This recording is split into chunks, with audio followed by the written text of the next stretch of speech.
السلام علیکم۔ اس وقت بین الاقوامی طور پر ایران اور اس کی قیادت دشمنان اسلام کے خلاف برسر پیکار ہے۔ کیا ہم لوگ ایرانی قیادت کے ساتھ مل کر دشمنوں کو تباہ کر سکتے ہیں، لیکن پاکستان کے مسلمان ایرانیوں کو شیعہ سمجھ کر ان کا ساتھ دینے سے کیوں گریزاں ہیں؟ یہ آپ سے سوال ہے۔ بس اس میں اگر پڑے رہے نا کہ وہ شیعہ ہم سنی ہیں، وہ بڑے علی فرام، پھر اللہ ہی حافظ ہے اس امت کا۔ یہ ساری باتیں جو ہے نا ان کو دفع کرنا چاہیے۔ سارے کے سارے جو آپ اللہ کے رسول کی امت ہے نا، ایک ہو جائیں، ایک ہوں مسلم حرم کی پاسبانی کے لیے، نیل کے ساحل سے لے کر تاب خاک کاش ہے۔ یہ اختلاف جو نا شروع سے آ رہے ہیں، مگر اس کے باوجود لوگ جو نا جب تک متحد رہے، کفار پر ہمارا غلبہ تھا، وہ ہم سے مروب تھے۔ جب ہم آپس میں ان جھگڑوں میں پڑ گئے، آپ نے دیکھا ہی نا کہ سلطنت عباسیہ برباد ہوئی، بغداد جب تباہ ہوا تو یہی تھا کہ آج اس دن شیعہ کے محلے پر حملہ ہو گیا، اگلے دن انہوں نے سنیوں پر حملہ کر لیا، پھر ہلاکو خان اور اس کے چیلوں نے آ کر جو حشر کیا، 600 سال کی ہماری کتابیں دریا برد کیں، سارا کتب خانے برباد ہوئے، مسلمان اس وقت سے دوبارہ اپنے پاؤں پر کھڑے نہیں ہو سکے۔ یہی نتیجہ دیکھنا چاہتے ہیں۔ اللہ پناہ دے سے بالکل اجتناب کریں۔ یہ شیعہ سنی کی بحث سے کچھ نہیں، پرانی باتیں ہیں، شروع سے چلی آ رہی، کون ان کو ختم کر سکے؟ ایک سوال وصول ہوا ہے کہ علماء کرام کو ایک نقطے پہ کس طرح سے اکٹھا کیا جا سکتا ہے، کیونکہ مختلف فرقوں کے علماء ایک دوسرے کی رائے کا احترام نہیں کرتے بلکہ اپنے اپنے علم کو حتمی کہتے ہیں۔ بیٹا جو قرآن نے اہل کتاب سے کہا نا کہ وہ بالکل رسول اللہ کے منکر تھے، انہیں بھی کہا تعالوا الی کلمۃ سواء بیننا و بینکم، جو مشترک باتیں ہیں ان پر تو اکٹھے ہو جائیں، جو یہودی عیسائی مسلمان سارے مانتے، ان کو یہ دعوت دی جو نبوت کے منکر تھے۔ یہ تو نبوت کو مانتے ہیں، ان کو وہ باتیں جو ہے نا اللہ آخرت رسول پر متحد ہو، جو بنیادی اخلاقیات نا آپ شیعوں کی کتابیں پڑھیں، بریلویوں کی پڑھیں، سب کہ نیک بننا چاہیے، انسان کا کریکٹر یہ ہونا چاہیے۔ آپ لوگوں کو میں کہوں گا کہ میں نے امام غزالی اور دوسروں کی کتابیں پڑھی ہیں، صوفیوں نے بڑا انسان کی اصلاح کے لیے لکھا، ظاہری باتوں کے بجائے نا یہ باطن کی اصلاح کے لیے لکھتے رہے کہ اندر جو بیماریاں پیدا ہوتی ہیں، جیسے طب روحانی انہوں نے مرتب کی نا کہ تکبر کیوں پیدا ہوتا ہے، ریا کیوں آتی ہے، آدمی اپنے عمل پر نازاں کیوں ہوتا، بیماری یہ آتی کیوں ہے، اس کو جڑ سے اکھاڑنا کس طرح، بہت ان کا یہ کام ہے، اس کی قدر کرنی چاہیے۔ ٹھیک ہے وہ علم حدیث کے ماہر نہیں تھے، روایتوں میں کمزوریاں، مگر مقصد ایک۔ اس طرح آپ لوگ اگر صرف اصول کافی جو ہے نا شیعوں کی، جیسے ہمارے یہاں بخاری، اس کا جو ابواب ہیں، ابواب الکفر والایمان، یہ خالد صاحب بیٹھے ہیں، حافظ صاحب، آپ سب پڑھے لکھے ہیں، اگر اس کا اردو ترجمہ مل جائے نا، صبر، شکر، اظہار، عفت، جو بھی نیکیاں، ایمان کے شعبے اور کفر کی شاخیں، تکبر، حسد وغیرہ، چیپٹروں کے چیپٹر، جو کچھ اس میں لکھ لیا نا، میرے خیال میں انسان کو درست کرنے کے لیے اس سے بڑھ کر اسلامی لٹریچر میں کوئی ذخیرہ نہیں۔ ابواب الکفر والایمان آپ پڑھیں گے تو مست ہوتے جائیں گے کہ رسول اللہ کے خاندان نے یار یہ ہدایت نہیں کہ اگر اپنی اصلاح کرنی ہے، اپنے اندر سے حسد نکالنا، تکبر اور ایمان لانا، تو یہ باتیں کرو۔ اچھی باتیں جو ہے سب میں ایک ہی ہیں، وہ اکٹھا کریں۔ جب ان کو چھوڑ کر جھگڑے کی باتیں ہر وقت شروع کر ہی رکھنا کہ حضرت ابوبکر خلیفہ ہوئے ہونے چاہیے تھے، کیا بنے گا؟ اے گرفتار ہے ابوبکر و علی افشار بات، اقبال کہتے ہیں تم ابوبکر و علی میں پھنسے ہوئے ہو، کچھ عقل کرو، اپنے وقت کی فکر کرو، کفار مٹانے پر تلے ہوئے ہیں، تم اس کی بجائے کچھ سوچو۔ اور جو کرنے کا کام تھا، اتنے ہمارے مسلمان ممالک، اب علماء جو ہے نا وہ سب باتوں پر جھگڑے کرتے، کوئی خلافت کی بات نہیں کرتا کہ اسلامی حکومت قائم کرو جہاں خلیفہ سے لے کر ایک عام آدمی تک خدا کی شریعت کا پابند ہو۔ اور نبی علیہ السلام نے جو اصل شاید دنیا کو دی وہ یہ نہیں تھی کہ کچھ نمازی بنا دیے، کچھ روزہ دار بنا دیے، یہی تھا کہ آپ نے ایک ایسا حکومت کا نظام دیا جس میں لوگ اللہ کے قانون کے پابند تھے، خلق خدا آرام سے زندگی گزارتی تھی۔ اور اس خلافت کا ہم سے چھن جان آئی سب سے بڑی مصیبت، پہلی غلطی جو انحراف ہوا یہ کہ خلافت کی بجائے ملوکیت آ گئی۔ اس خلافت کی طرف لوٹو، سارے فرقے جو ہے نا اس کا کریں کہ بھائی اپنے آپ کو اصلاح کرو، یہ بھی نہیں کہ خلافت کہاں کسی جگہ پڑی ہے درآمد کر لینی، ایسا بھی کوئی نہیں۔ پہلے ہم بدلیں، اپنی زندگیوں کو تبدیل کریں، خاص کریں، اور پھر آگے کوشش کریں تو انشاءاللہ وہ مرحلہ آ سکتا ہے کہ اللہ کی زمین عدل و انصاف سے بھر جائے۔ اس کام میں لگیں گے، پرانے جھگڑے جو ہیں نہ یہ ختم ہوں گے، نہ ان کا کوئی فائدہ، صرف بربادی ہے اور کچھ نہیں فائدہ ہے۔ مولانا صاحب یہ فرما دیں کہ کیا علماء کے درمیان مناظرے ہونے چاہیے یا نہیں؟ مناظرہ تو بیٹا بہت نیک بات تھی، مگر مناظرہ بن گیا، مجادلہ، لڑائی کہ جھگڑا ہے، قسم کھا کر میں آتا ہوں کہ بات نہیں ماننی، جیتنا ہے، یہ مناظرہ تو نظر سے نکلا تھا کہ دیکھنا ہے، وہ اپنے دلائل دے، میں بھی دکھاؤں کتابیں، جو صحیح بات اس کو دوسرا فریق قبول کر لے، دیکھنے دکھانے کی بات تھی مناظرہ۔ مگر یہ اب مجادلہ اور جنگ ہے کہ پہلے سے طے ہوتا اگر میں یار سچی بات ہی مان گیا تو یہ تو تاریخ بچ جائے گی، ہم ہار جائیں گے۔ قسم کھا کر یہ مولوی جاتے ہیں، ماننی نہیں بات، کتاب پر ہاتھ رکھنا پڑے رکھ دینا، حوالہ چھپا لینا، میدان جیتنا، وکیلوں کی طرح جیسے وکیل صفائی ہوتے، یہ بھائی کوئی دین نہیں، نہ یہ خدا راضی ہوتے اس پر۔ مناظرہ ٹھیک ہے کہ آپ دو ساتھی بیٹھیں کتابیں دیکھیں اور یہ نیت کریں کہ مجھے اپنی غلطی سمجھ میں آ گئی میں مانوں گا، وہ بھی فیصلہ کرے کہ مجھے سمجھ آ گئی تو میں چھوڑ دوں۔ مناظرہ بری بات نہیں، مجادلہ اور جنگ حرام ہے، یہ کوئی دین نہیں۔ اور جو آج کل مولانا مروجہ یہ بالکل مناظرے ہو رہے ہیں، نہ، یہ کوئی مناظرہ نہیں، یہ فساد ہی، امت کو برباد کرنے والی بات ہے۔ مروجہ مناظرے جو ہو رہے ہیں آپس میں علماء بیٹھ جاتے ہیں، توبہ توبہ توبہ، پھر احترام نہیں کرتے، تھوڑے سے اختلاف کیا سے اللہ کی رحمت سے نکال دیتے۔ آپ جو بندی بزرگ کا نام آیا اس کو بھی رحمۃ اللہ علیہ کہیں، بریلوی آئے، شیعہ آئے، کوئی آئے، بھئی اللہ کی رحمت تنگ ہے کوئی بہت بڑی، اللہ تعالیٰ جانتا ہے کہ شخصی نیت کیا ہے۔ اگر اس کو مواد ہی ایسا ملا ہے جو اس نے پڑھا سنا بیچارہ اس میں پھنس گیا، کیا کرے؟ کتابوں میں سب کوئی بیٹا لکھا، یہ جو لوگ میدان میں اور کتابیں دیکھیں یہ خود مان جائیں کہ یہ بیچارے معذور ہیں یار، ان کو کیا کہیں، کتابوں میں یہ بھی کچھ بھی لکھا ہوا۔ ایک طرف ہمارے ہاں نمونے کے طور پر خلفائے راشدین کے عدل و انصاف کی داستان ہے کہ انہوں نے ایسی حکومت کی، ہم محبت نہ کریں تو اور کیا کریں، اور دوسری طرف ایسی نامراد کتابیں ہیں جن میں اہل بیت کے ساتھ ظلم ہی ظلم، حضرت فاطمہ کا مکان جلا دیا، ان کے پیٹ پر دروازہ گرایا، بچہ ساکت ہو گیا، وہ شہید ہو گئی ہیں صدمے سے، وہ بھی کتابیں نامراد لکھ گئے۔ اب ایک قسم کے رپورٹر ہیں جن پر ہم اعتماد کرتے ہیں، ایک وہ ہیں جن پر شیعہ اعتماد کرتے ہیں کہ یہ بیان کرنے والے سچ میں تو مثال دیتا ہوں، ہمارے دور میں ذوالفقار علی بھٹو صاحب اللہ ان پر بھی رحمت کرے، اب ان کے بارے میں فیصلہ نہیں کرتے، اپنے دور کی بات، کچھ کہتے ہیں وہ بڑے محب وطن تھے، مسلمانوں کے خیر خواہ تھے، وہ محبت کرتے ہیں، کچھ کہتے ہیں نہیں ان سے بڑا ملک دشمن کوئی نہیں تھا، اپنے دور کا ہی نہیں قصہ ختم ہوتا کہ کیا حقیقت ہے۔ یہ 1400 سال کی کہانی، دونوں طرح کے بیان ہیں، چھوڑیں ان باتوں کو جو مسلمانوں کے کرنے کے کام ہے نا، اس پر آ جائیں تو انشاءاللہ شیعہ سنی بریلیوں کے پاس وقت ہی نہیں ان باتوں کی، وہ خود نیک بننے کی باتیں ایسی ہیں ان کی فکر کرو۔ تحریف قرآن کے قائلین کی تکفیر کا کیا حکم ہے؟ تحریف قرآن کے قائلین جو ہے نا، ان کے بارے میں ہم اپنی فقہ کی کتابیں میں پڑھتے ہیں، کسی نے اس کو نہیں لکھا کہ اگر کوئی کہتا قرآن میں تحریف ہوئی تو کافر ہے، کفر کی بہت وجوہ لکھی، یہ مسئلہ نہیں لکھا، کیونکہ خود سنیوں میں شیعوں میں دونوں میں یہ جرم ہے کہ انہوں نے اپنی روایتوں میں ایسی روایتیں بھر دی ہیں جن پر آپ یقین کریں اگر ان کو پڑھیں آپ نہیں قرآن کو مان سکتے۔ میں تفسیر نہیں بیان، بخاری شریف بھی آپ پڑھ لیں اس میں ایسی آ جائیں گی قرآن بدل چکا۔ یہ جرم سب نے کیا، سنیوں نے بھی کیا، شیعوں نے بھی کیا، مگر ایسی روایتیں ساری دیوار کے ساتھ پھینک مارنے کی ہیں، ان کو بالکل جلا دینا چاہیے کہ قرآن میں تبدیلی ہوگی تو اسلام ہے کیا پھر؟ اللہ کی کتاب ہی بدل گئی تو اسلام پھر کس کیا کا نام ہے؟ حدیثوں میں تو پہلے ہی جھگڑا پڑا،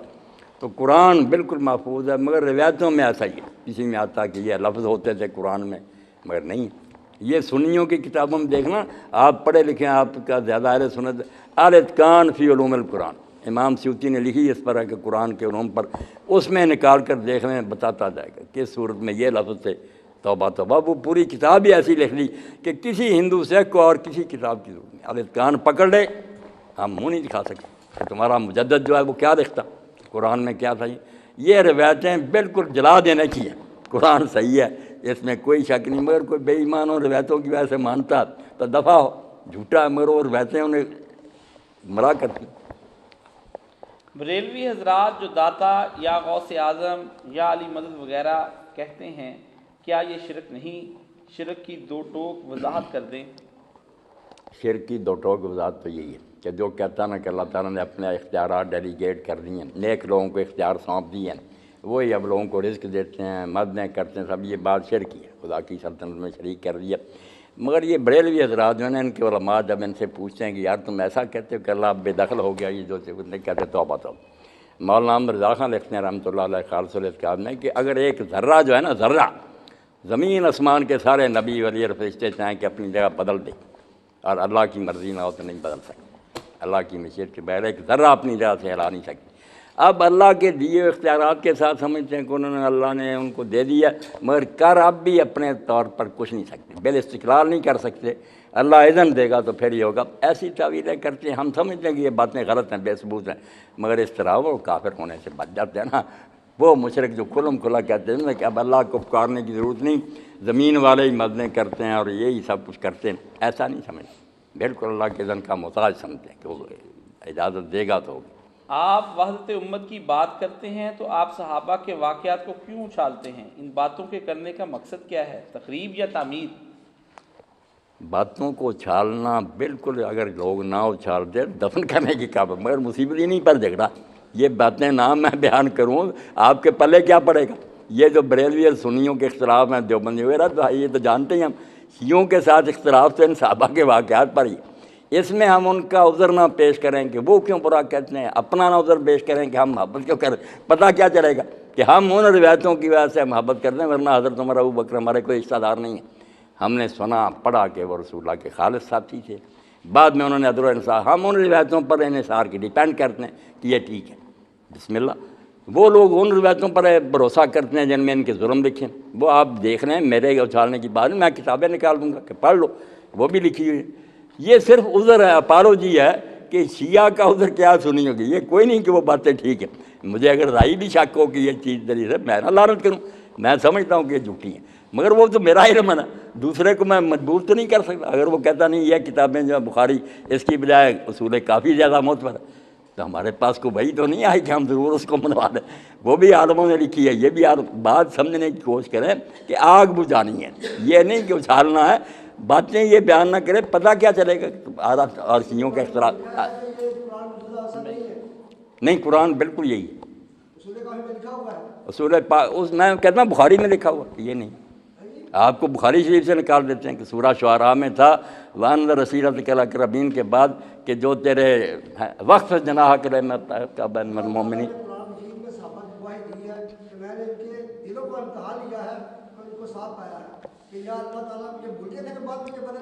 نہیں، آپ جو ہے نا یہ بات قرآن مجید کی جو کریں گے، آپ خود آنکھیں کھول کر دیکھیں، قرآن مجید 3 طبقے حضور کے ساتھیوں کے بیان کرتا۔ یہ داندری نہ سنی کریں کہ سارے ایسے ایسے، نہ، قرآن میں ایک ہی ریاضت سابقون الاولون نکال لیں، آپ دیکھیں گے کہ اللہ جو آگے نکل گیا نیکیوں میں، مہاجرین انصار میں، سب کا بھی نہیں، والسابقون الاولون من المہاجرین والانصار، ان کا کہتا ہے کہ اللہ۔ دوسرا گروہ آئے گا وآخرون لا طرفو، دوسرا طبقہ نہیں اصحاب کا ہے جو مانتے ہیں، کچھ اچھے کام کرتے ہیں،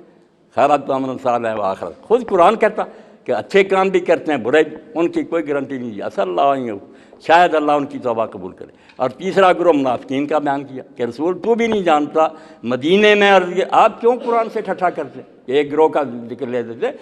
3 طبقے۔ اب جو صحابی سمجھتا ہے کہ یہ پہلے طبقے میں بسم اللہ، ہم ان کا احترام، جو کہتا نہیں وہ دوسرے درجے میں جو گناہ گاروں کا، کچھ کہیں گے تیسرے طبقے میں لا تعلم، تو بھی نہیں ابھی نہیں جانتا، ہم جانتے، مرض النفاق، وہ اتنے پختہ۔ قرآن خود 3 طبقے حضور کے ساتھیوں کے بیان کر رہا۔ اب اس کی کوئی فہرست نہیں آئی، ہمیں ایک یاد ہے عبداللہ بن ابی۔ بھائی منافقین تو جنگ احد میں جب آپ گئے تو دیکھتے ہیں کہ 1000 تھا، 300 واپس آ گئے، 300 تیسرا حصہ منافق تھے۔ بعد میں جو اسلام پھیلا اور زیادہ منافق بنتے گئے۔ اب ان کی کوئی لسٹ چھپی ہے کہ صاحب میں سے یہ منافق تھے؟ ہم اصولی بات کہہ سکتے ہیں کہ جو سچے دل سے مخلص حضور کا ساتھی تھا اس کے اللہ کی بے شمار رحمتیں ہیں، مگر کون ہے تھا کون نہیں، فیصلہ کون کرے؟ آپ بات کو سمجھنے کی کوشش کریں، جھگڑا نہ کریں۔ قرآن پاک دیکھ لیں، اچھے اصحاب کا بھی ذکر کرے گا، بروں کا بھی ذکر کرے گا۔ یہ سورۃ توبہ میں نکال لیں، وآخرون خیرات و عمل صالحا وآخر سیئا، ہیں نہیں بدل نہیں جائیں گے، اس وقت ہی بدلے ہوئے تھے کہ ایک پکے ہیں نیکیوں میں، ایک جو ہے ملے جلے کام کرتے ہیں، ایک منافقین ہے۔ ایک حدیث پاک لو آپ کی تسلی کے لیے، اے ذرا نہیں مناظرہ نہیں کرنا، بس اس بارے میں ایک آخری حدیث سنا دوں۔ صحیح بخاری میں 8 جگہ ہے اور بہت صحابہ نے اس کو روایت کیا، اس کو ہم علماء اہل سنت بھی مانتے، سارے طبقے کی یہ متواتر حدیث، شخص بذات۔ آپ نے اصحاب رسول سے کہا کہ تم میں سے ایک گروہ حوض کوثر پر میں ہوں گا، میرے پاس لایا جائے گا، میں ان کو پہچان لوں گا، وہ مجھے پہچانیں گے، گمنام لوگ بھی نہیں، عارف ہوں یا عارف ہوں، میں ان کو پہچان لوں گا کہ یہ میرے اصحاب ہیں، وہ مجھے ثم یحار بینی و بینک، پھر پردہ ہو جائے گا، میں کہوں گا اللہم ہؤلاء صحابی، یہ تو میرے اصحاب ہیں، رجال ممن صحابنی، یہ لوگ ہیں جو میرے ساتھ ہوتے تھے۔ تو اللہ کیا کہے گا کہ رسول تو سچا ہے، انک لا تدری ما احدث بعد، تیرے بعد انہوں نے جو کرتوت کی ہے پھر تجھے اس کا علم نہیں ہے، یہ تیرے بعد بدل گئے تھے۔ تو حضور فرماتے پھر میں کہوں گا سحقا لمن غیر بعد، جو میرے بعد بدل گئے تھے دور ہو جائیں دفعہ، اصحاب چوٹی کے میں پہچانوں گا، مجھے پہچانیں گے۔ یہ نہیں کہا جائے پہلے برے تھے، انک لا تدری ما احدث بعد، تیرے بعد جو کرتوتیں نے کی۔ تو یہ صحیح بخاری سے میرے بھائی 8 جگہ سے نکال کر دوں گا، آپ پڑھ لیں تم میں سے، اور میں کہوں گا ہؤلاء صحابی۔ اللہ کہہ گیا انہوں نے بعد میں بری حرکتیں کی، اس لیے آپ بس بات کو اجمال تک ہی رکھیں کہ جو ٹھیک رہے رحمت جانتا، جو بدل گیا اللہ جانتا، ہمیں حق نہیں برا برا کہنے کا، ہم یہی کہیں گے جو گزر گیا اللہ انہیں معاف کرے اگر غلطیاں ہوئی ہیں۔ مگر دوسرا آدمی جو سمجھتا کہ انہوں نے یار ظلم کیا، کتابوں میں وہ بھی موجود ہے، آپ دیکھ لیں کتابیں نکال کے، جس طرح آپ کو اچھی ملیں گی دوسری بھی انہی کتابوں میں۔ اب لکھنے والے رپورٹر جو ہیں انہوں نے ہمیں اس مصیبت میں ڈال دیا، کیا کریں، کچھ ان روایتوں پر اعتبار کر رہے تھے، کچھ ان پر کر رہے تھے، اسلام سے خارج نہیں، ان میں سے کوئی یہ نہیں چاہتا کہ میں حضور کو نہ مانوں، سب حضور کے دیوانے پروانے ہیں۔ آپ اگر محبت کرتے ہیں صحابہ سے تو اسی لیے نبی علیہ السلام کے ساتھی ہیں، بسم اللہ۔ وہ اگر برا کہتے ہیں، وہ کہتے ہیں یا رسول اللہ کے صحابی اگر بعد میں انہوں نے یہ حرکتیں کی تو دین انہیں پرمٹ دیتا کہ وہ ایسے ظلم کرے۔ اور کوئی جی اس میں آپ حضرات سے گزارش ہے کہ تھوڑی سی فہم و تفہیم آپ فہم جاری رکھیں، مناظرہ بحث اس نہیں، میں کوئی ابہام نہیں ہے، مولانا کسی شیعہ یا کسی سنی کی حمایت کے لیے نہیں آئے، صرف ایک گفتگو ہے کہ جس میں ہم نے یہ فقط یہ کہا ہے آپ سے کہ دونوں فریقین کی دو مختلف باتیں ہیں۔ اگر آپ تحقیق کرنا چاہتے ہیں تو کتابیں کھول کر دیکھیں، ٹھنڈے طریقے سے بات کریں۔ اگر آپ چاہتے ہیں کہ نہیں وہ غلط ہے تو پھر اس پہ مخالفت بنا کر خون ریزیاں اور دہشت گردی ہو رہی ہے، جو کچھ اختلاف رہنے دیں مگر مخالفت اور جھگڑے بم برسائے جا رہے ہیں، اسے کائنڈلی سے اسے ٹھنڈا رکھیں، ادروائز آپ کو اپنی اپنی رائے رکھنے کا ایک حق حاصل ہے، بالکل آپ جمے رہیں اس رائے پر۔ جمے رہیں، بالکل ٹھیک۔ وحدت الوجود کیا ہے، اور جو صوفی شاعر مثلا مولانا روم، ابن عربی، بلے شاہ، ان کے بارے میں مولانا آپ کیا کہتے ہیں؟ آئیے اپنے موضوع سے ہٹ کر بات ہوگی۔ وحدت الوجود کی تشریحیں بھی لوگوں نے کئی طرح کی، ان میں سے ایک تو بالکل وہ ہے جو کرشن جی مہاراج نے گیتا میں کی ہے کہ خدا ہی سب شکلیں بدلا گیا، میں بھی خدا ہوں آپ بھی خدا، اس نے روح بٹائے ہوئے ہیں، اس طرح کی وحدت الوجود ہی بعض لوگ کہتے ہیں، یہ تو خالص کفر ہے۔ اس طرح کی بات تو نہیں کہ اللہ تعالیٰ ہی بنا ہوا جانور بھی ہے، میں اور آپ سب کو ایک وحدت الوجود یہ ہے۔ ایک وحدت الوجود وہ ہے جس کا مفہوم یہ ہے کہ ایک بڑا عالم آ جائے، وہاں کوئی چھوٹے عالم بھی ہوں ہماری مسجد میں، ہم کہیں یہ ہمارے حافظ صاحب ہیں، تو حافظ صاحب بیچارے نا اخاق شاہ کی آج کی کتاب، میں کہاں حافظ ہوں، حافظ تو یہ ہے، حالانکہ حافظ یہ بھی ہے، مگر ان کے سامنے کچھ نہیں۔ جب اللہ کی بات آتی ہے نا تو اللہ تعالیٰ اتنا لامحدود ہے، قدیم اور ازلی ہے کہ مخلوق کو اس کے سامنے کچھ نہیں نظر آتی۔ صوفی بیچارہ یہ کہتا ہے یار اللہ ہی ہے، یہ کہاں، وہ کہتا ہے اس کے سامنے مقابلے میں حقیر ہے، قابل ذکر ہی نہیں۔ واقعی ایسی بات ہے کہ مخلوق خدا کے مقابلے میں کسی پلڑے میں ڈالی جائے گی، اس کے اذن سے ہم بنیں جب چاہے مٹا دیں۔ ہم کون ہیں جو اس کے مقابلے میں کہ میں بھی ہوں، ٹھیک ہے ہم ہیں، شرعیت بھی ہمارے لیے، مگر خدا کے سامنے عاجزی سے یہی کہیں جیسے ستارے دن کے وقت نظر نہیں آتے، ہوتے ہیں آپ کو پتہ ہے، مگر سورج کے سامنے مدھم ہو جاتے ہیں۔ اللہ کا ذکر جب شروع ہوتا نا تو صوفی بیچارہ جو ہے یہ ولی، وہ کہتا ہے یار کیا ہم نام دیں کہ ہم بھی ہیں، وہی وہ ہے، وہی وہ کا مطلب نہیں کہ میں وہ بن جائے، یہ تو کرے تو متکبر ہو جائے، وہ تو اپنے آپ کو مٹا رہا ہے کہ میں اس قابل نہیں ہوں کہ اللہ کے مقابلہ میرا نام لیا جائے، اس نے بنایا بن گئے، جب چاہے کا مٹا دے۔ یہ وحدت الوجود برحق کہ وہی ہے، یعنی ازلی ابدی الحی القیوم، اصل میں وہ ہے، ہم برائے نام۔ سوال آیا ہے کہ علماء سیاست میں حصہ کیوں نہیں لیتے، حالانکہ نبی کریم صلی اللہ علیہ وآلہ وسلم سیاسی اور معاشرتی نظام سکھا کر گئے ہیں۔ ان علماء کرام کو چاہیے کہ صحیح بخاری اور مسلم کی اس روایت پر ہی ذرا توجہ فرمائیں کہ سیاست جو لفظ انہوں نے گالی بنا دیا وہ اللہ کے رسول نے آپ استعمال کیا سارے نبیوں کی، ایک ہی نہیں، کانت بنو اسرائیل تسوسہم الانبیاء، تسوس جو ہے نا ساسا یسوس و سیاست، کہ نبی جو تھے بنی اسرائیل کے وہ ان کی سیاست کرتے تھے، ان کا ملک کا انتظام تھا، کلما ہلاک نبی خلف نبی، ایک فوت ہوتا دوسری سے کھڑا ہو جاتا تھا۔ آپ نے فرمایا میرے بعد نبی نہیں ہوں گے اب خلفاء ہوں گے، خلیفوں کا کام ہے کہ اس سلسلہ کو جاری رکھیں۔ اس لیے خلافت جو ہے نا حضور کے نظام کو برقرار رکھنا، چلانا، یہ کوئی نفلی نیکی نہیں، اصل نیکی یہ جس سے نمازیں بھی قائم ہو جاتی ہیں، روزے بھی آ جاتے ہیں، زکوٰۃ بھی وصولی جاتی، پورا ملک جو ہے نا عدل پر آ جاتا ہے جب خلافت راشدہ ہوتی ہے۔ یہی ہم گم کر بیٹھے، لیکن خلافت راہ گم کر کہ اول معاملہ راسا ہی آمد۔ اقبال کہتا پہلی صدی میں تو مسلمان راستہ بھول گئے کہ خلافت کی بجائے ملوکیت دے دی لوگوں کو۔ یہ چھوٹا کوئی انحراف ہوا، بالکل پٹری سے اتر گئے۔ اب دفاع کرنے کا کیا فائدہ کہ وہ حضرت معاویہ تھے، بھائی کون برا بلا کہتا ہے، اللہ انہیں معاف کرے، مگر کام تو ایسا کیا نا کہ جو کیا کرایا تھا حضور کا برباد ہو گیا۔ کہاں خلافت راشدہ، حضرت عمر رضی اللہ عنہ کو دیکھیں ذرا فرق ہے کہ لوگوں نے کہا امیر المومنین اپنے بعد کا انتظام کر دیں،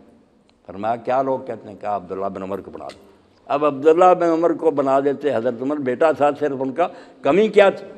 نہ اس سے بڑا کوئی عالم تھا، نہ اس سے بڑا کوئی پرہیزگار تھا، مگر حضرت عمر رضی اللہ عنہ نے کیا جواب دیا ٹالنے کے لیے؟ آپ نے کہا تم نے صرف خوشامد میں یہ بات کہہ دی، عبداللہ خلافت کا آیا تھا جس کو بیوی کو طلاق دینی نہیں آئی، حضور کے زمانہ میں حیض میں طلاق دیتی تھی، حضور نے کہا حیض میں طلاق نہیں ہوتی، واپس رہو، جب یہ پاک ہوگی پھر۔ یہ بہانہ بنا دیا حضرت عمر نے کہ حالانکہ یہ کوئی بہت بڑی بات تھی، کوئی جرم نہیں تھا کہ جس کو طلاق دینی نہیں آئی تھی وہ امت کا خلیفہ بن جائے، وہ اتنے دنیا سے نفرت کرتے کہ بیٹے کو پھنساؤں۔ ادھر یہ حال ہے کہ رشوتیں دے کر ڈنڈے کے دور سے ایک دن میں نہیں 10 سال لگے امیر معاویہ کے، مار مار کے لوگوں کو قائل کیا کہ یزید کی حکومت مانو۔ اس لیے حضرت عمر کے پاسیوں نے کیا کرتے، بندو خدا کو خلفائے راشدین کو الگ رکھو، یہ جو بعد میں آئے نا فتح مکہ کے، ٹھیک ہے اللہ انہیں معاف کرے، مگر ان سے وہ کام نہیں ہو جو پہلوں سے۔ مولانا صاحب یہ فرماتے ہیں ذکر کیے کہ سیاست میں حصہ لیں، کون سے علماء سیاست میں حصہ ہیں؟ سارے پاکستان میں جتنے مسائل ہیں سارے سیاست میں یہ آپ کی بات بالکل ٹھیک ہے، مگر یہ وہ سیاست ہے جو قابل نفرت کہ دوسرے لوگوں والی سیاست شروع کر دی، مکر و فریب اور ہیلے بانے، یہ علماء کی شان کھلا گئی۔ علماء وہ سیاست کریں جو انبیاء کی تھی کہ دین پر رہیں، ان کا ساتھ دیں جو دین کو قائم کرنا چاہتے ہیں، دین ہٹ کر اگر مفاد کی خاطر لوگوں کے ساتھ ملیں جلیں تو پھر یہ سیاست جو ہے نا شیطانی ہے، نبوی نہیں ہے۔ یہ ایک حدیث آئی ہے کہ من فرقہ فلیس منا۔ مولانا صاحب آیا یہ حدیث صحیح ہے کہ جس نے میری امت میں تفرقہ ڈالا وہ ہم میں سے نہیں ہے؟ کوئی حوالہ دیا؟ نہیں، حوالہ نہیں، حوالہ کوئی نہیں، یہ نہیں میرے پڑھنے میں آئی۔ جی۔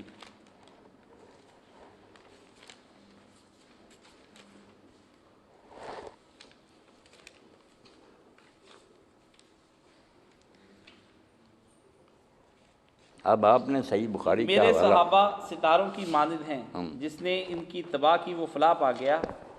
اس کے بارے میں وضاحت فرما دیں، یہ حدیث صحیح ہے یا نہیں؟ اب علماء جو تھے اللہ ان پر رحمت کرے، کتنے منصف تھے،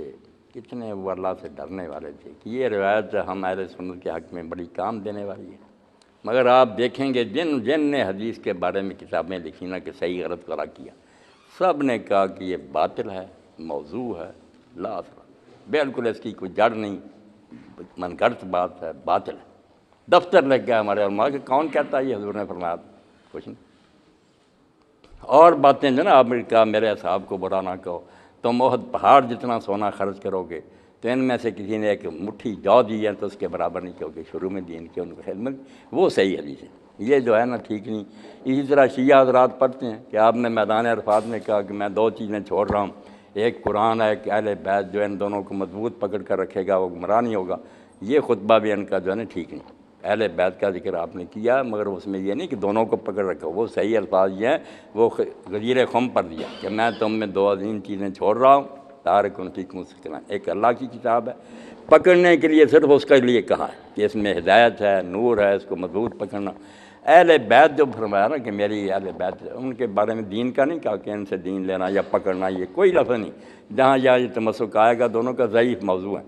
اس میں یہ ہے کہ ذکرکم اللہ فی اہل بیت۔ اللہ نے بتا دیا نا کہ بعد میں لوگ ظلم کریں گے تو فرمایا میں تمہیں اپنے اہل بیت کے بارے میں خدا کا خوف دلاتا ہوں کہ اللہ سے ڈرنا میرے خاندان کے ساتھ۔ وہ محمد نے امام مناوی لکھتے ہیں اس کے بالکل الٹ کیا، کسی کو قتل کر دیا حضور کے بچے کو، کسی کو قید کر دیا، ظلم ہی کرتے چلے گئے۔ وہ صرف حسن سلوک کی ہدایت تھی کہ 3 بار آپ نے کہا کہ کچھ خدا کا خوف کرنا میرے خاندان کے بارے میں، دین لینے کے لیے صرف قرآن کا کہا۔ یہ جو ہم کہتے ہیں نا کہ آپ نے کہا قرآن اور سنت، یہ بھی زیادتی کی بات ہے یہ بھی مرسل روایت ہے، کوئی نہیں اتنی مضبوط، نہ وہ ہے جو کہ اہل بیت سے دین لو۔ دین کے لیے آپ نے کہا کتاب اللہ ہے، اس میں ہدایت اور نور ہے، اس کو مضبوط پکڑنا، یہ خطبہ حجۃ الوداع کی بات ہے۔ آپ نے اسلام کے لیے 3 بنیادیں بتائیں، توحید، رسالت اور آخرت، لیکن امامت کے مسئلے پر آپ نے کوئی اشکال ہی نہیں اٹھایا۔ امامت دیکھیں نا، یہ شیعہ حضرات ہم سے اسی لیے جدا ہیں، میرے ساتھ بھی بحثیں کرتے ہیں، میں کہتا ہوں یار تم اس کو حیثیت دیتے ہو توحید، نبوت اور رسالت والی، آخرت والی، اتنے پائے کی بات ہے۔ جو امام کو نہ مانے اس کی باتیں ضائع ہیں، وہ آخر میں جہنم میں جائے گا، اتنی بڑی بات۔ اور قرآن مجید جس کو تم کہو کہ چلو باقی کچھ گم ہو گیا، نام مرادو تم میں سے کچھ کہتے ہوں گے، مگر جتنا ہے اس میں کسی آیت کا یہ ترجمہ ہے کہ میرے بعد کوئی امام ہوگا، اس کو ماننا نہ مانو دوست کی، اتنی ہم بحیث طلاق کے مسئلے بیان کرے اور امامت کو سرے سے ڈسکس ہی نہ کرے، نہ کوئی حضور کے اس بارے میں حدیث ہے۔ اس لیے امامت جو ہے نا، اتنا کٹڑ تھا ملا باقر مجلسی، اس نے بھی میرا تو رکول لکھی کافی کی شرح مان گیا، اس نے کہا یار یہ ہمارا عقیدہ ضرور ہے مگر یہ ضروریات دین میں سے نہیں بن سکا، کیونکہ شروع میں لوگوں نے اختلاف کر دیا، اس لیے یہ حیثیت کہ جو منکر ہے وہ کافر ہے یہ اس کی نہیں ہے۔ اگر کوئی نہیں مانتا وہ مسلم ہے، اس کو ہم رشتہ دیں گے، اس کا بیٹی کا رشتہ دیں گے، جنازہ پڑھیں گے، وراثت میں حصہ دیں گے، وہ مسلم شمار ہوگا، کیونکہ وہ 2 شہادتیں دیتا کہ اللہ واحد ہے، محمد صلی اللہ علیہ وسلم اللہ کے بندے رسول ہے۔ کہتا ہے اسلام کے لیے اتنا ہی ہے، گاہ شیعہ ہونا چاہتا آگے تو مانتا پھرے، خود مانا کہ یہ مسئلہ اتنے پائے گا نہیں کہ اس کے منکر کو تم اسلام سے نکالو۔ اور میں نے مولانا احمد رضا خان رحمۃ اللہ علیہ کا بتا دیا کہ ابو بکر صدیق اور حضرت عمر کی خلافت ہمارے نزدیک برحق ہے، مگر وہ کہتا اگر کوئی نہیں مانتا اس کو کہ نہیں برحق، کافر نہیں ہوتا، یہ کافر ہونے والی بات ہے۔ کفر کی بات ہو رہی ہے، اور بیٹا غلط صحیح کی نہیں، غلط آپ پوچھیں میں بھی بتاؤں گا کہ یہ باتیں ان کی غلط ہیں۔ کفر جو ہے نا کہ اسلام سے نکل جائے، یہ توبہ توبہ، یہ کوئی آسان بات ہے۔ قرآن کریم میں اللہ نے فرمایا ہے وَجَعَلْنَكُمْ مُلُوكًا، یعنی ملوکیت کو بطور نعمت ذکر کیا ہے، آپ ملوکیت کو غلط فرما رہے ہیں۔ یہی بات ہے نا کہ لوگ اٹھتے ہیں قرآن مجید یا حدیث شریف سے ایک لفظ لے لیتے ہیں، اس کو اصطلاحی معنوں میں لے لیتے، جو ٹرم آج ہم بولتے ہیں اس معنوں میں لے لیتے ہیں۔ قرآن میں ملک یا ملوک یہ جو ہے نا حکمران ملوکیت پر یہ نہیں مراد، وہاں تو ہر صاحب اقتدار سے یوسف علیہ السلام کو اللہ نے ملک دیا، یعنی اقتدار دیا، وہ وہاں کے حاکم تھے، وہ حاکم کے معنی میں برسر اقتدار ہونا، چاہے خلیفہ ہی ہو، حضرت عمر ابو بکر کی بھی حکومت ملک ہی ہے، ملک تھا ہی تو کرتے تھے۔ ملوکیت جو ٹرم ہے نا خلافت کے مقابلہ میں کہ وراثت بنا دینا، نیک لائق اور نالائق اولاد ہو، بس باپ کا بیٹا اس لیے تخت پر بیٹھے، یہ اور بات ہے، اور شریعت کا بھی پابند نہیں، جو جی چاہے کرے، یہ ملوکیت ہے بری۔ وہ جو ہے نا اقتدار دیا اللہ نے بنی اسرائیل کو یا نبیوں کو، وہ کوئی بات نہیں۔ یہ امیر معاویہ کے بارے میں کہا جائے گا کہ وہ شریعت کے پابند نہ تھے۔ ہاں ان کے بارے میں بالکل آپ پڑھیں گے نا حدیثیں، کھلی بات ہے، انہوں نے دین میں تو ترمیمیں کی، آپ پناہ مانگیں۔ یہ تو ایک پردہ ہے کہ لوگ یزید سے شروع کرتے ہیں، اب بات ذرا پھیل گئی، یہ بات کو نا چھپانے کی کوشش ہے کہ یزید سے شروع کر دو، بنا امام حسین بے صبر ہوگا۔ جو 20 سال اس کے دور میں گزارے نا، امام حسین کا خط پڑھنا چاہیے، آپ نے کہا تیرے خلاف جہاد تو فرض ہو چکا، میں جو نہیں کرتا کو عذر نہیں سمجھ آتا کہ خدا کو کیا جواب دوں، صرف اپنے بھائی کا معاہدہ نبھا رہا ہوں کہ تجھ سے وعدہ کی لیا تھا اس نے کہ اپنے بعد تو نامزد نہیں کرے گا، امت چنے گی، اگر آخری نیکنا تو نے دس تابوت میں ٹھونکی تو چلو ٹھیک ہے، ورنہ پھر جو ہوگا مناسب۔ اس نے وہ کام بھی نہ رہنے، معاہدے میں طے تھا کہ حسن زندہ ہوگا، دوبارہ وہی خلیفہ ہوگا، اور اگر وہ فوت ہو جائے گا تو امت چنے گی۔ نماز میں جو تبدیلیاں کی، زکوٰۃ میں کی، حج میں، اگر کوئی موقع ہوا ہے اس وقت نہیں یہ بحث، آپ کو حدیث کی کتابوں سے دکھائیں گے کہ صحابہ چیخ اٹھے کہ یہ حضور نے سکھایا۔ حج تمتع پر کوڑے مارنے، قرآن کی نص تھی کہ حج تمتع فمن تمتع بنو، انہوں نے سر موننا شروع کر دیا جو تمتع کرے، اور کوڑے مارنے شروع کر دیے۔ اسی لیے ترمذی شریف میں سب سے پہلا جس نے تمتع سے روکا معاویہ، قرآن کا حج جو تھا بند کیا، اور کفر کا رواج جو تھا نا کہ حج الگ کرو عمرہ۔ زکوٰۃ کو اس طرح لوٹا کہ لوگ صحابہ کرام کے پاس گئے، ابو ہریرہ سعد میں، تو اس کے دور میں مرے کہ اب بیت المال کو زکوٰۃ دیں، اپنی خوشبو کپڑوں پر سلطان ضائع کر رہا، اپنے چیلوں کو دے رہا۔ انہوں نے کہا حضور کیا کہتے کہ ظالم حاکم آئیں گے تم ان کے حوالے کر دینا، وہ غلط استعمال کریں گے۔ یہ تو میرے بھائی جب کتابیں نکال کر دیکھتے ہیں نمازوں کے وقت کہ بیچارے گھروں میں صحابہ نماز پڑھنے لگے، اور پھر جا کر مسجد میں کہتے وہ ایک فرض ادا ہو گیا۔ یہ اتحاد کیا میں رکھ لیں کہ ہم ان کے پیچھے پڑھتے ہیں نہ پڑھ، یہ تو بالکل ایک پردہ بنایا ہوا کہ حضرت معاویہ کو نہ چھوڑو، یزید سے شروع کرو۔ یزید تو پھل ہے اس کا، کچھ نہیں اس بیچارے نے کیا، اپنی حکومت بچانے کے لیے ظلم کرنا پڑا۔ مگر بنیاد ساری انہوں نے رکھی، توبہ توبہ توبہ، ظلم کر کے چوٹی کے صاحب وہ زندہ تھے جو عشرہ مبشرہ میں تھے، ان کو نہیں پوچھا، اپنے نالائق بیٹے کو امت پر مسلط کیا۔ سپاہ صحابہ کے علماء آج تک صحابہ کی عصمت پر قربان ہوتے رہے ہیں، ہاں، اللہ ان کو کیا اجر، ان کی نیت بھی ان نہیں۔ کا صحابہ پر قربان ہونا غلط ہے؟ نہیں، قادیانیوں نے تو نبی کریم کے بارے میں توہین نہیں کی بلکہ ایک نبی کا اضافہ کیا تو کافر ہوئے۔ یہ جو رسول اللہ کی گستاخی حضرت فاطمہ اور حضرت علی کے نکاح کی رخصتی پر کتابیں لکھتے ہیں، اور نعوذ باللہ یہ لکھتے ہیں کہ حضرت علی اور فاطمہ کو رسول اللہ نے خود بستر پہ دراز کیا کہ کوئی بدماش سے بدماش باپ بھی ایسا نہیں کرتا، ان کا یہ عقیدہ کیا ان کو کفر میں نہیں لے جاتا؟ اب قادیانیوں کو جو یہ رعایت دے رہے ہیں میرے بھائی، صحابہ کی بالکل بے جا بات ہے، ان کا جو ہے نا کہنا کہ یہ نبی ہے، اس سے ہمیں فیصلہ کرنا پڑے گا کہ اگر تو نبوت جاری ہے اور وہ نبی ہے تو ہم آٹومیٹک کافر ہو گئے۔ کہنے کی بات نہیں، ہم اپنے آپ کافر ہیں کہ نبی آ گیا اور ہم نے اس کو نہیں مانا۔ نبوت کے مسئلے کو سمجھ لیں، عیسیٰ علیہ السلام کے بعد حضور نبی آ گئے، کیوں امتیں دو ہوگی؟ وہ پچھلے نبی پر رہ گئے، حضور کو نہیں مانا۔ نبی کو ایسا نہیں ہوتا کہ عالم اور مولوی ہے، مانو یا نہ مانو، وہ تو اللہ کی طرف سے مقرر کیا ہوا، مانو مسلم رہو گے، نہیں مانو گے کافر ہو جاؤ گے۔ اس لیے مرزائیوں نے بھی یہ بات نہیں چھپائی، ہم انہیں رہتے رہتے پہلے دن سے انہوں نے کہا، کہنا چاہیے تھا کہ جو مرزا قرآن میں ان کو نہیں مانتا اس کا جنازہ نہیں پڑھنا۔ حتیٰ کہ ہمارے بچوں کا پوچھا مرزا بشیر الدین سے کہ کوئی غیر احمدی بچہ مر جائے چھوٹا، اس کا جنازہ، اس نے کہا یار عیسائیوں اور یہودیوں کے بچوں کے تم پڑھتے ہو، جب ان کے والدین کافر ہیں تو بچے اسی طرح۔ تو یہ بات کوئی ایسی راز کی نہیں کہ نبوت کو ماننے سے یا وہ کافر ہو گئے جھوٹے کو مانا، یا اگر ہم نے سچے کو معذرہ نہیں مانا ہم کافر ہو گئے، یہ باقی باتیں بیٹا اس درجے کی نہیں ہیں۔ اور یہ جو کہتے ہیں نا حضرت فاطمہ رضی، یہ لوگ خود اپنی کتابیں نہیں پڑھتے۔ اگر میں نے حدیث کی کتابیں دکھاؤں، لفظ کیا کہ حضور نے فرمایا کچھ نہ کرنا جب تک میں گھر میں نہ ہوں، صرف لفظ یہ، باقی ان مولویوں کی اپنی، یہ اہل سنت کی کتابوں میں بچہ کہ آپ نے فرمایا بالکل میں گھر آؤں گا، ہدایتیں دوں گا، یہ کتابیں نکال دیں گے مجموعہ الزواد مسلم، ہم دیکھ لو لا تحدث حسین، وہی بات جو شیعوں نے لکھی ہے یہی کہ میں آؤں گا پھر تمہیں ضروری ہدایتیں دوں گا۔ ایک بات کو بگاڑنے سے کیا فائدہ؟ میرے پاس بیٹھ جائیں، یہ بلا رہے ہیں ٹی وی پر اور بیٹھ جائے شیعہ بھی اور سنی، میں ان کو کہوں لگا جو اعتراض کرتے ہیں میں سب کے حل کر دوں گا، کیوں مارتے مرواتے ہو لوگوں کو؟ خدا کے لیے ڈرو اللہ سے۔ مولانا صاحب، علامہ حضرات صرف اپنے ذاتی مفاد کی خاطر ہنود و یہود کے پروگرام پر عمل کر رہے ہیں، انہیں کشمیر، فلسطین اور برما میں ظلم نظر نہیں آتے؟ یہ بات آپ کی بالکل ٹھیک ہے، جب یہ اسی چکر میں رہے نا شیعہ سنی بریلوی وہابی، بس مرتے ہی رہیں گے، کفار غالب ہی آتے جائیں۔ یہ ساری باتیں پیچھے پھینک دیں، پہلے اسلام کو بچائیں، اپنے ملکوں کی حفاظت کریں، غیر مسلموں سے اپنی جان بچائیں۔ عزیزان گرامی، یہ سوال ہمیں بہت سے موصول ہوئے ہیں، یہ اب یہاں پہ شیعہ بھی بیٹھے ہیں اور سنی بھی، میں خود بہت سے چہروں سے آشنا ہوں۔ سوالات جو میری طرف آ رہے ہیں نا، ان کے اندر وہ سوالات بتاتے ہیں کہ یہاں شیعہ سنی کی کہیں جنگی برپا نہ ہو جائے۔ نہیں ایسے تو سوالوں کو میں معذرت سے، یہ بڑا ایک ماحول ہم نے بنایا ہے، اب یہاں سے مجھے کوئی ایسے محبت سوال لے کر بھجوائیے جس سے مترشح ہو کہ آپ لوگ اتحاد چاہتے ہیں۔ مجھ سے اگر آپ پوچھیں نا کہ یہ بات کوئی سوال بھجوائیے۔ بس سن، جیسے یہ بتائیں کہ ہمارے چار جو امام ہیں، امام ابو حنیفہ، شافعی، حنبلی یا کوئی اور دوسرے عالم میں، انہوں نے اہل تشیع کو کافر گردانا ہے، کہیں لکھا ہوا اس بات میں؟ نہیں، انہوں نے کافر نہیں کیا، ان کے دور میں ہوئے، اور امام صاحب جہاں ابو حنیفہ رحمۃ اللہ علیہ ہوئے، ان کو تو موقع ملا نا کہ یہ بصرہ اور کوفہ جو تھے نا، یہ گڑھ تھے فرقوں کی، سب فرقے جو عراق میں پیدا ہوئے، ان دونوں شہروں میں تو رافضی، ناصبی، خارجی جو تھے نا،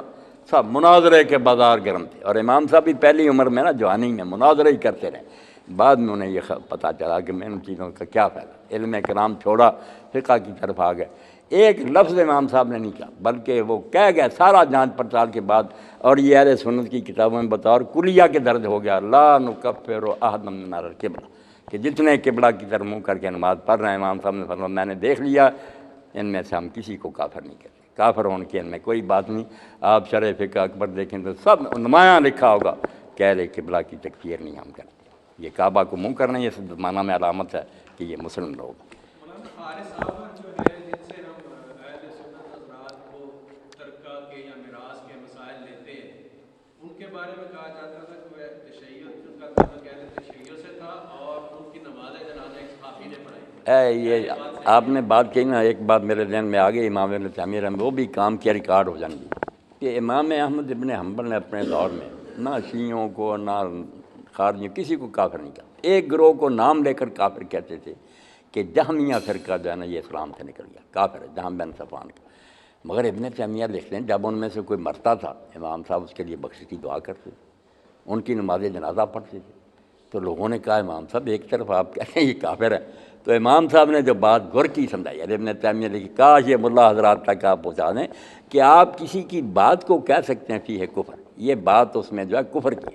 مگر ورات کو نہ کافر، کہنے والے کو کافر نہ کہو، شاید اس بیچارے کو سمجھ نہ بھی آئی یا اس نے پورا زور لگایا اس کو حق ہی سمجھ آیا۔ تو امام صاحب لکھتے ہیں کہ احمد بن حنبل اس لیے یہ کرتے تھے، وہ کہتے یار میں نے زور لگایا اور مجھے سمجھ آئی کہ یہ ان کی باتیں کفر ہیں،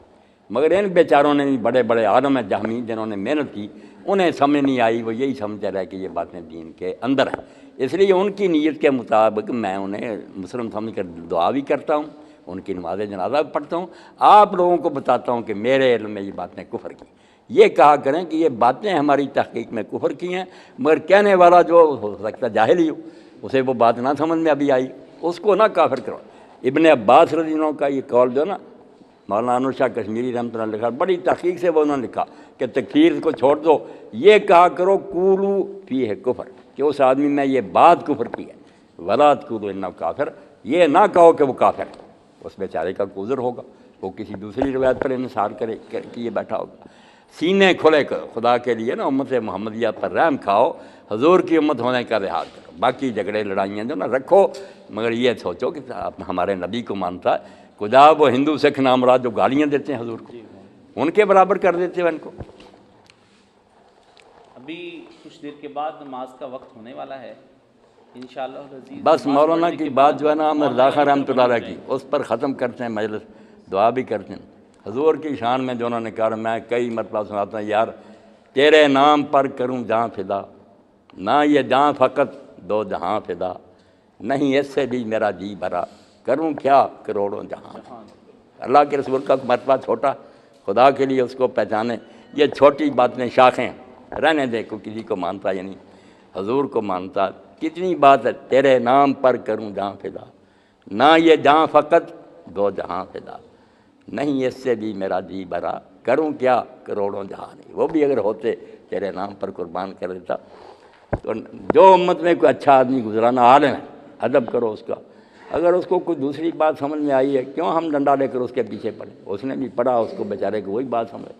میں یہ پڑھنے کے بعد کہتا اللہ وجہ سنی سنائی باتوں کی نہیں، کھنگالا آپ میرے پاس ہیں، سب کی اصل کتاب میں نشان لگے ہوئے ان کی شرح، کسی فرقہ کے بارے میں آخری باتیں دو تین ہیں جو بات کہیں، پہلے تو یہ کہیں کہ وہ لوگ اس کو اپنا عقیدہ مانتے ہیں، آپ نہ کسی عبارت سے نکال کر کہیں کہ شیعہ یہ کہتے ہیں بریلوی، نہیں، جو کسی کی بات سے نتیجہ نکلا اس کو لازم المذہب کہتے ہیں، کہ اس کی بات سے یہ رزلٹ نکلا، علماء نے لکھ دیا لازم المذہب لیس بمذہب، آپ جو نتیجہ نکال رہے ہیں یہ اس کا مذہب نہیں ہے، اس سے پوچھیں کہ تیری بات سے ہمیں یار یہ غلط فہمی ہوتی ہے، تیرا ہے یہ عقیدہ؟ اگر وہ کہ لعنت ہے اس پر، میرا یہ عقیدہ نہیں، وہ عقیدہ مانو جس کو وہ اپنا عقیدہ کہتا ہے، ایک بات۔ دوسرا روایت اگر پیش کرنی ہو نا، ہماری سنیوں کی دکھائیں شیعہ، ہم کہیں گے پہلے یار ہمارے علماء سے پوچھ لو وہ صحیح مانتے ہیں، اگر ہم خود ہی کہیں یہ ضعیف یا یہ موضوع ہے، کیا ضرورت ہے تمہیں حوالہ دینے کی؟ ہم بھی یہ کہیں گے، یہ میرے بھائی بیٹھے ہیں، اگر کافی کو پڑھنا نا آپ نے 17,000 سے زیادہ روایت ہے، مگر ساری 1100 صحیح ہے، شیعہ علماء نے ضعیف ضعیف ضعیف، میرا تو رکوع کیا فائدہ کہ کافی میں یہ لکھا، جیسے آپ ضعیف روایتوں کو دفع کرتے ہیں ان کی بھی جان چھوڑیں، پہلے لیں کہ وہ اس کو صحیح مانتے ہیں، صحیح ماننے کے بعد پھر پوچھیں کہ وہ اس کی تشریح یہ کرتے ہیں جو ہم کر رہے ہیں۔ اگر ہماری کوئی حدیث اور وہ کہیں تمہاری کتاب میں یہ لکھا، ہم کہیں گے یار ہم سے پوچھو کہ ہم اس کا مطلب کیا لیتے ہیں، تعویل جو ہے نا ہماری بات کی تم نہ کرو کہ اپنی طرف سے ایک معنی گاڑ لو اور اعتراض شروع کر دو۔ آپ کے فائدے کی بات ہے کہ ملتان یونیورسٹی سے ایک ڈاکٹر صاحب ہمارے فیصل آبادی نہیں دنوں آئے لیکچر دینے کی، اب 1 سال سے ان کے سامنے ایک حدیث تھی جس نے انہیں پریشان کر رہے، صحیح بخاری کی، انہوں نے اپنے کولیگ جو تھے اسلامیات کے انہیں بھی کہا، انہوں نے شیخ الحدیثوں سے کہا سوچیں گے، سال گزر گیا، وہ جب آئے تو میرے ساتھ ہی نا مولوی صاحب مولانا محمد امین صاحب ان سے ملنے آ گئے یہی سوال لے کر، انہوں نے کہا یار میں نے کیا بتانا، وہ میرے گھر لے آئے، انہوں نے کہا صحیح بخاری میں نے پڑھا کہ رسول اللہ فرماتے ہیں ایک شخص نیکیاں کرتا ساری عمر، اور وہ جنت سے اتنا رہ گیا ہوتا 42 بار، تو لکھا غالب آ جاتا ہے، وہ دوزخی ہو جاتا۔ اور ایک ساری عمر گناہ کرتا، دوزخ سے صرف ایک بارش ہوتا، آخر میں لکھا غالب آتا، وہ جنتی ہو جاتا۔ کہتا یہ اللہ کا عدل انصاف ہے کہ وہ نیکیاں کرتا رہا اور لکھے نے اس کو دوزخی بنا دیا۔ میں نے جب کہا کہ ڈاکٹر صاحب یہ کسی جگہ مختصر بیان ہوئی ہے، تھوڑے کلمے، یہی روایت دوسری جگہ صحیح بخاری میں ڈیٹیل سے کھول کر اس شاگرد نے یاد رکھا، اس میں یہ بات آتی فیما یبدو للناس، نیکیاں نہیں کرتا، وہ ریاکار اور منافق ہوتا ہے، لوگوں کے دیکھنے میں یہ ہوتا کہ یہ تو جنت میں اب گیا ہی گیا، مگر آخر میں ننگا ہو جاتا، تھا پہلے ہی برا۔ اور ایک آدمی لوگوں کے دیکھنے میں برا ہے مگر اندر سے خوف خدا تھا، روتا رہتا تھا، پشیمان ہوتا تھا گناہ پر، آخر میں وہ جذبہ غالب آ گیا، گناہ چھوڑ دیے، نیکی کی طرف آ گیا، تو وہ اس لوگوں کے دیکھنے میں وہ جنتی تھا۔ انہوں نے کہا ہے کہ لفظ میں مسئلہ حل ہے، مگر میں نے کہا یہ تشریح نہیں، خود حدیث میں یہ لفظ ہے، صرف یہ ہے کہ ضرورت ہے کہ سارے چینل اکٹھے کیے جائیں، پتہ چل جاتا کہ ایک شاگرد نے اگر بات مختصر بیان کی ہے دوسرا وہی مکمل بیان کر دیتا۔ تو اس لیے آپ یہ پہلے تو کسی فرقہ سے بات کریں نا، ان سے پوچھیں کہ تمہارا عقیدہ کیا، میں کہوں بریلوی یہ کہتے ہیں کوئی حق نہیں، ان سے پوچھوں گا کہ تمہارا اس بارے میں عقیدہ کیا، اگر وہ صحیح بیان کر دیں جو میرا بھی ہو تو جھگڑا ختم ہو جائے گا۔ اب علم غیب کے بارے میں مولانا عبد الرزاق خان نے جو لکھا کوئی بریلوی بھی ضرورت نہیں کر سکتا۔ انہوں نے کہا یار اللہ کے رسول کا علم جتنا جی چاہے مانے مگر خدا کے علم کے امکان، دیکھو یہ وہابی بھی نہیں کہتا کہ اللہ کا علم 10 کروڑ سمندر ہیں اور حضور کا علم جو نا وہ ایک قطرے کے 10 کروڑ حصے کیے جائیں، ہو سکتے ہیں ایک قطرے کے، کہتے ہیں ایک قطرے کے 10 کروڑ حصے کر دیے جائیں نا تو قطرے کا 10واں کروڑواں حصہ حضور کا علم ہے اور 10 کروڑ سمندر جو ہے نا وہ اللہ کا علم ہے۔ اور یہ بھی کہتا میں نے سمجھانے کے لیے کہہ دیا، ورنہ توبہ اتنا بھی نہیں، کیونکہ حضور کے علم کی حد ہے، اللہ کے علم کی کوئی حد نہیں۔ کوئی خدا کے بندو وہ پڑھو جو عالم لکھتے ہیں، جاہلوں کی باتوں کو کسی ملانگ نے کہہ دیا، کسی گوئیے نے کوئی بات کہہ دی، اس سے گروہ کو بدنام کرنا۔ پڑھنے کے بعد کہتا ہوں اور الحمدللہ سب کے پیچھے نماز پڑھتا ہوں، سب سے محبت کرتا ہوں، علم کی بات ہو کہہ دیتا ہوں کہ آپ کی بات نہیں ٹھیک، تو بھی پھر قائل ہوتے ہیں۔ یہ کافر کوئی حل نہیں، فساد ہی فساد۔ تو آپ خیر کر دیں سب کے لیے۔ بڑی خوشی ہوئی، اللہ آپ کو جزائے خیر دے، آپ نے کڑوی باتیں بھی ذرا حوصلے سے سننی۔ اللہ میرے اور آپ کے دل میں نا اللہ کے رسول کی محبت، اسلام کی خیر خواہی پیدا کرے، فرقوں سے ہمیں چھڑائے، اور فرقوں میں بھی جو لوگ متشدد ہیں نا کسی گروہ سے حد سے بڑھ، اللہ انہیں بھی ہدایت دے کے کوئی کام کی بات کریں۔ مریضوں کی شفا کی بھی الحمدللہ رب العالمین، والصلاة والسلام علی رسولہ الکریم سیدنا و نبینا و مولانا محمد وعلی آلہ و اصحابہ اجمعین۔ اللہم وفقنا لما تحب و ترضى واجعل آخرتنا خیرا من الاولی۔ اللہم استعملنا بسنت نبیک وتوفنا علی ملتہ واعذنا من مضلات الفتن۔ آمین۔ ربنا لا تزغ قلوبنا بعد اذ ہدیتنا وہب لنا من لدنک رحمہ انک انت الوہاب۔ آمین۔ ربنا افرغ علینا صبرا وثبت اقدامنا وانصرنا علی القوم الکافرین۔ اللہم الف بین قلوبنا واصلح ذات بیننا، اذهب الباس رب الناس واشف انت الشافی، لا شفاء الا شفاؤک شفاء لا یغادر سقما۔ اللہم اصلح کل فاسد من امور المسلمین، وصلی اللہ تعالی علی عبد اللہ ورسولہ خاتم النبیین سیدنا و نبینا محمد و آلہ و اصحابہ اجمعین، آمین یا رب العالمین۔ خیر سے رکھے اللہ تعالیٰ، جزائے خیر دے ساتھیوں کو جنہوں نے یہ اہتمام کیا، ساتھیوں اکٹھا کیا، سب کو ناجر دے، سب کو خیریت سے رکھے۔